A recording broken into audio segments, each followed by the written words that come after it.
I'm 66 years old now, and there's a secret I've carried for more than half a century. One that began the night the forest seemed to breathe. Back in the summer of '67, I was a skinny kid from Oregon, working as a junior hand for the logging crews up near the Cascades. Those were hard, lonely days. The kind where you woke to the smell of pitch and steel, and by dusk your clothes were stiff with sawdust and sweat.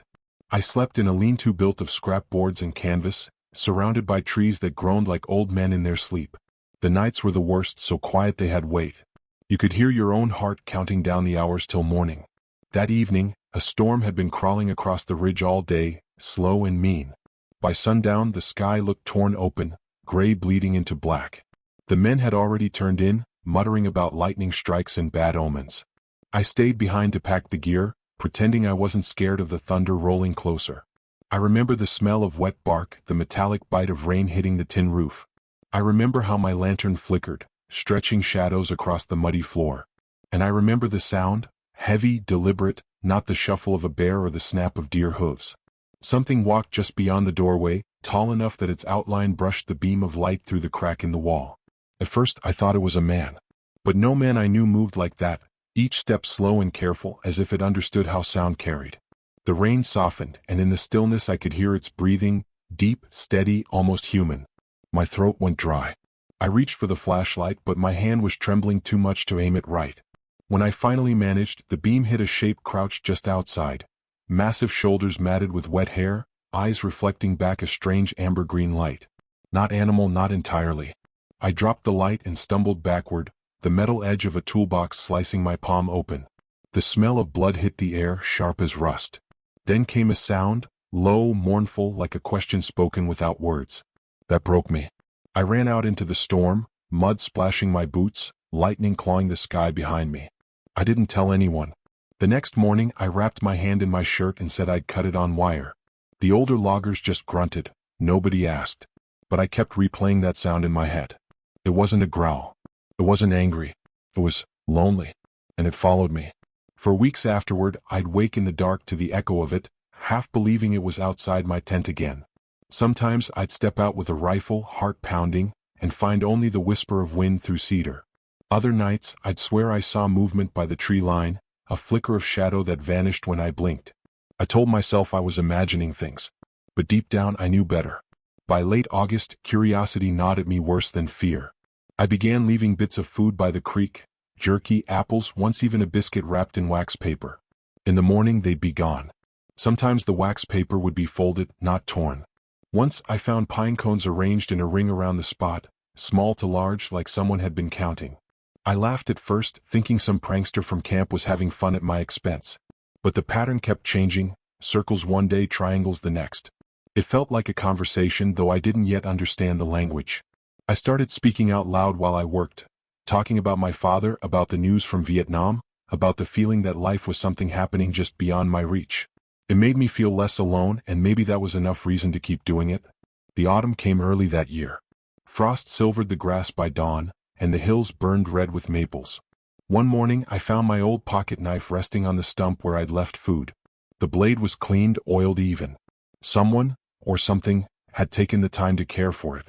That's when fear turned to something else. Not friendship exactly, but a kind of fragile trust.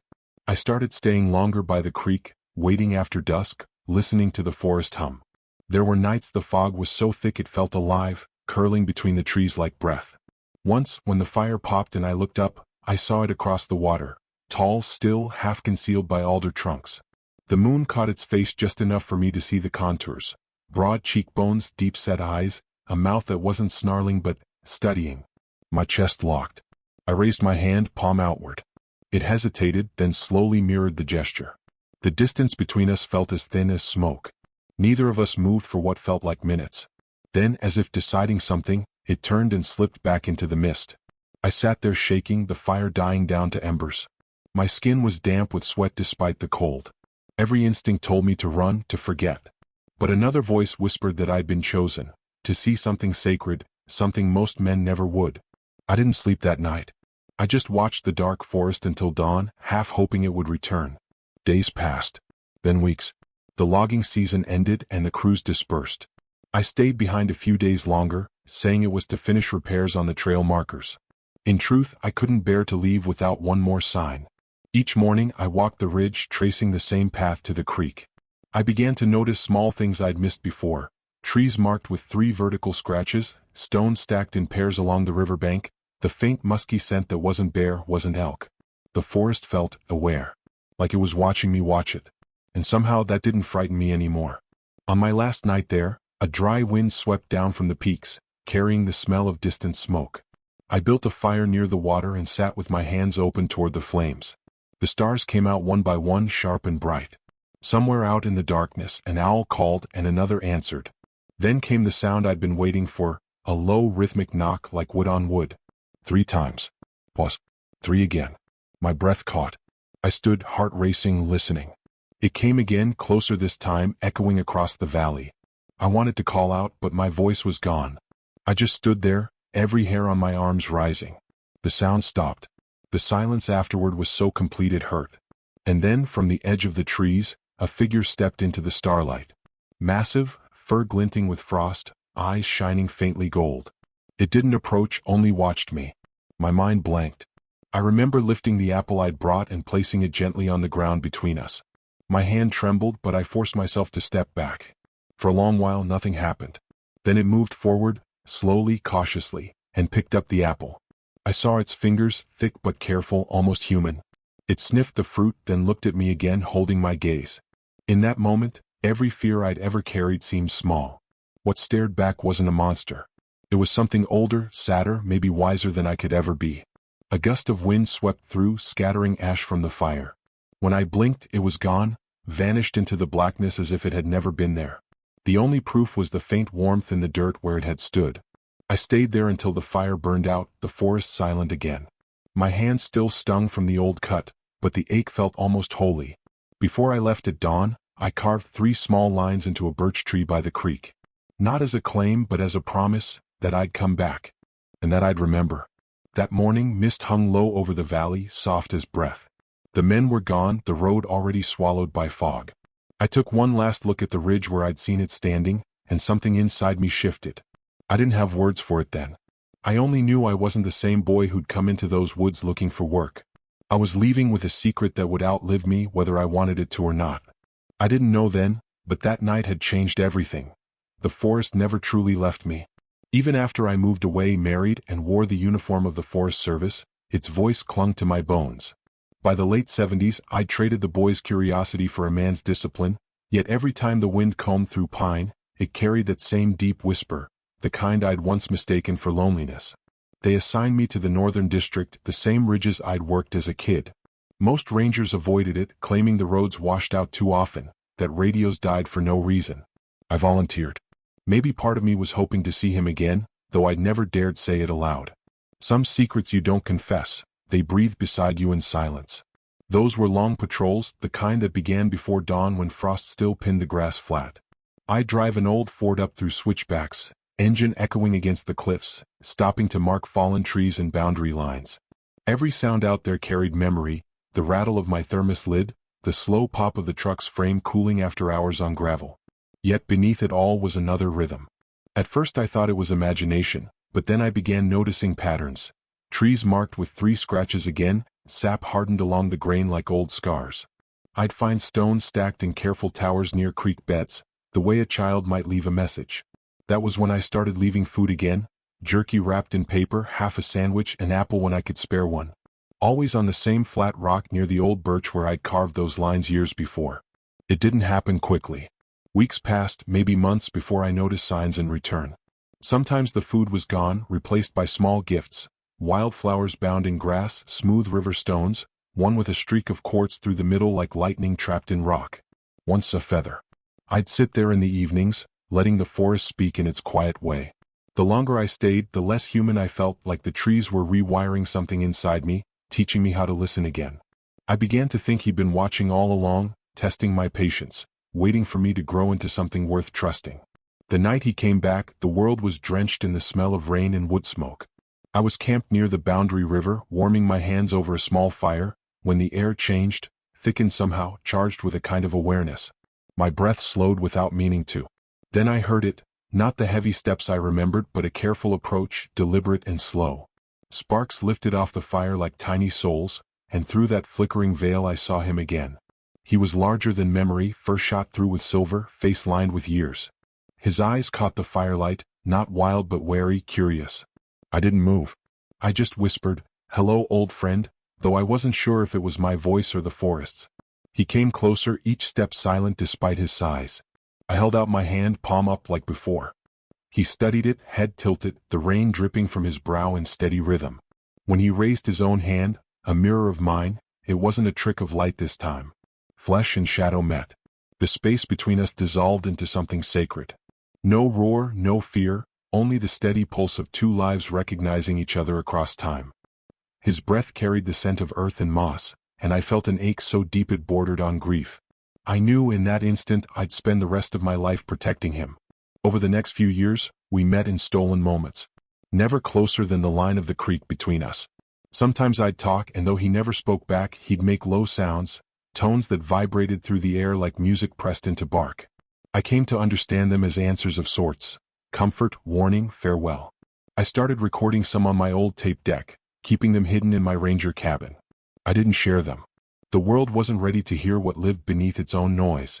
When people asked why I spent so much time up north, I said it was for solitude. In truth, solitude was just the currency I paid to keep his trust. Then came the survey teams, government men with hard hats and clipboards, talking about new access roads and resource evaluations. They moved through the woods like they owned it, cutting paths where none belonged. I tried to warn them about the fragile ecosystem, the migration patterns, anything to slow them down, but they only laughed. The sound of engines grew louder each week. Helicopters thumped overhead. And then one afternoon, a blast echoed through the valley, a controlled detonation, they said. I found the crater later, blackened trees, smoke curling through the stumps. That's where I saw the blood. Not human. Thicker, darker, staining the leaves in long streaks leading downhill toward the river. I followed until dusk. There, half hidden among the ferns, lay my friend. His leg was torn, bone showing pale through fur matted with dirt. He was breathing hard, shallow and fast. Panic clawed my chest, but instinct took over. I tore my jacket into strips, poured whiskey over the wound, whispered apologies with every touch. He didn't fight me, only watched with eyes dulled by pain. When the rain came, I dragged branches to cover the place, praying no one would find us. The smell of blood mixed with wet earth, sharp and metallic. I stayed through the night, shivering by his side. At one point, his hand brushed my shoulder, not by accident. It was a weightless gesture, like a man telling another, "Enough. Go." But I couldn't. The next morning I heard engines. Search crews. I wrapped the wound tighter, whispered, "I'll come back," and slipped into the brush. When I returned that evening, he was gone. Only the imprint of his body in the mud remained, and a single pine cone placed on my jacket where I'd left it. I knew what it meant. Thank you. Goodbye. The official report blamed the blood on an elk. They shut me down for interfering with operations. I took the suspension without argument. At night, I'd hear knocks again, 3 slow, deliberate strikes against wood somewhere beyond the ridge. It became our code. A reminder that neither of us had vanished completely. Sometimes when the wind was right, I'd imagine a distant reply. One knock back. Just one, enough to keep me hoping. By the mid-'80s, my wife had grown tired of the long absences. She said I was haunted by something I couldn't explain. She wasn't wrong. I retired early, bought a small cabin near the same valley. The children visited less. The world turned faster, louder. But I still listened. Each dawn I'd step outside, coffee steaming in the cold, and wait for that rhythm among the trees. Seasons came and went. Snow fell heavy one winter, burying the old paths. The silence deepened until it felt like loss itself. I thought he'd gone forever. Then one night in the early 90s, the dog started barking, wild, frantic. I opened the door to a snowfall so thick it swallowed sound. The yard was blanketed smooth, untouched. Then I saw them, prints. Huge, deliberate, circling the cabin once, then stopping by the porch steps. I followed them until they vanished into the treeline. My heart pounded like it had that first night in '67. I left an apple on the stump outside, though part of me knew he wouldn't take it.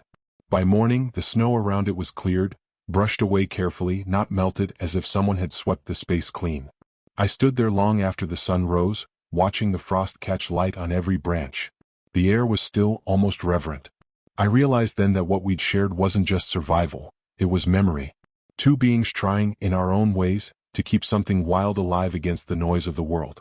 And though I couldn't see him, I felt his presence just beyond sight, patient as always, waiting for the right moment to step forward again. That day, as the wind picked up, I heard faint knocking through the pines. 3 beats. Pause. Then 3 more. I closed my eyes and listened until the echo faded, knowing what it meant. A warning, perhaps. Or a promise. Either way, it carried weight, the kind that settles in your bones and never leaves. I whispered back into the stillness, my voice trembling with age and gratitude, "I'm here." But somewhere deep inside I knew. Friendship doesn't survive forever. It warns you before it ends. By the time the new century came, the forest I'd once known was dying in pieces. The ridges were stripped bare where roads had cut through, and the streams that once ran clear now smelled faintly of oil. I'd grown old along with those hills, though in my bones I still felt the rhythm of their heartbeat. My children called less, my wife had passed, and the quiet that once comforted me now pressed against the walls like a living thing. In that silence I heard him again, not with my ears but with something older buried deep in my chest. A tug, a sense, the faint pull of unfinished business. So one evening in late autumn I packed my old ranger's jacket, a lantern and a small camera, and drove north toward the ridge where it had all begun.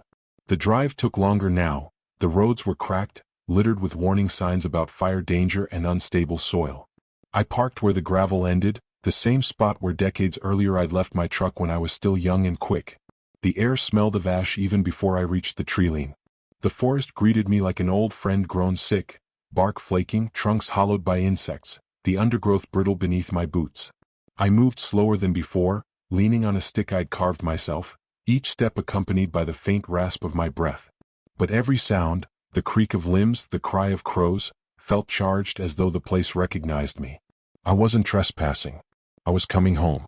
By dusk, I reached the creek that had once been a ribbon of silver beneath the stars. Now it was a trickle reflecting only the red of the setting sun. I made camp on the same clearing where, long ago, I'd seen him take the apple from my hand. The stump was still there, blackened by time, half-eaten by moss. I cleared it gently, set an apple on top out of old habit, and sat back. The wind sighed through the trees, low and tired. I waited, the fire crackling at my side. Hours passed, the kind that bend memory until past and present blur together. Then, faint and unmistakable, came the sound, 3 knocks. Slow. Deliberate. My heart forgot its years. I stood, scanning the shadows. The knocking came again, closer, then stopped. The forest held its breath. He stepped out from the line of trees. Older, yes, but still impossibly vast. His fur was streaked with gray, shoulders stooped slightly as if time had burdened even him.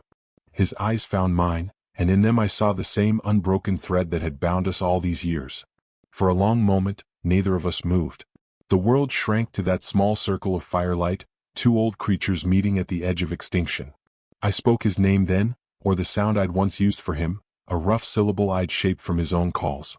His head tilted, a faint rumble answering me. He remembered. He came closer, moving slow, deliberate, until I could see the frost clinging to his fur. His breath clouded in the cold, mingling with mine. For the first time I saw fear in him, not of me but of something larger, something coming. He gestured toward the horizon, where the glow of towns burned orange against the clouds. Then he knelt, touched the ground with his massive hand, and pounded his chest once before pointing to the sky. The motions were rough, but I understood the language. Earth hurt. Sky angry. Fire coming. I'd thought him silent all those years, but maybe it was we who hadn't learned to listen. I reached out a trembling hand and he let me rest it against his arm. The heat of his body was steady, grounding. I know, I whispered. We did this. A gust of wind tore through the clearing, scattering embers into the dark. He looked toward the ridge and I followed his gaze. Smoke rose there, thin, steady, not campfire smoke. I smelled the chemical sting before I saw the flicker of distant flame. Somewhere far below, men were burning brush, clearing for new roads, oblivious to what lived above them. His chest rumbled, a sound like mourning. He turned to leave but paused and looked back at me as if waiting. I grabbed my camera, desperate to capture even one image, proof for a world that never believed. But as I lifted it, he shook his head once, slowly. A rejection but not in anger. Some truths, his eyes said, aren't meant for proof. Only memory. I lowered the camera, ashamed of the impulse. The fire grew brighter across the ridge, painting the clouds blood red. The wind carried ash that stuck to my coat. I knew what he wanted me to see, The end he tried to warn me about decades earlier. The same world that hunted him had now come for the forest itself. I turned to speak, to promise something, but he was already moving back toward the trees. "Wait," I said, voice cracking in the cold. He stopped, half-shadowed, half-light. For a moment I thought he might come back. Instead he raised his hand in that same gesture we'd shared so long ago, palm outward, goodbye and forgiveness in one. Then he vanished into the dark.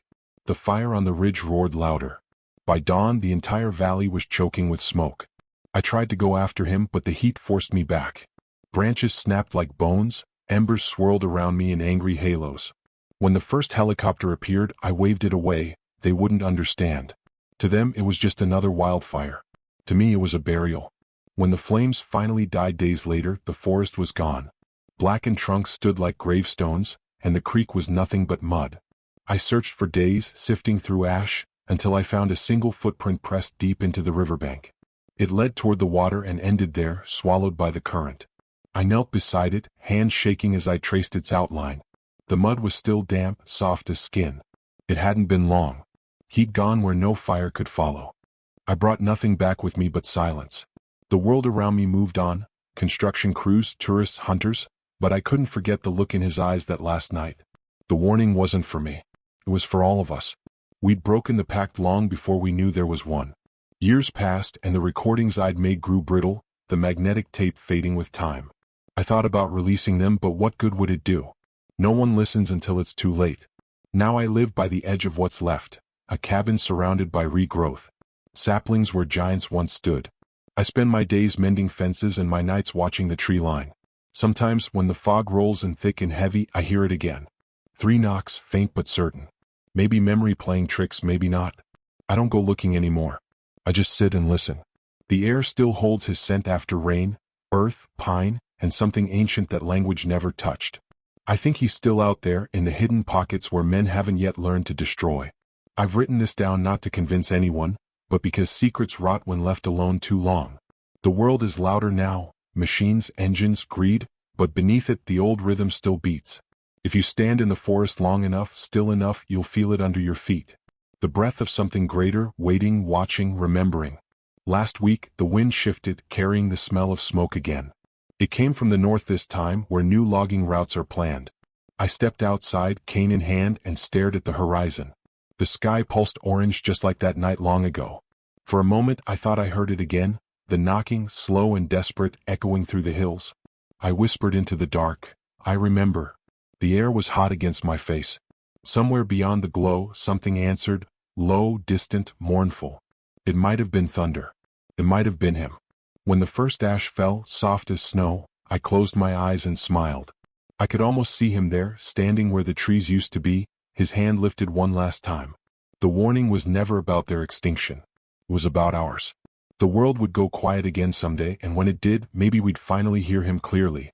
That night, before the flames reached the ridge, I placed an apple on the windowsill and left the door open. Just in case.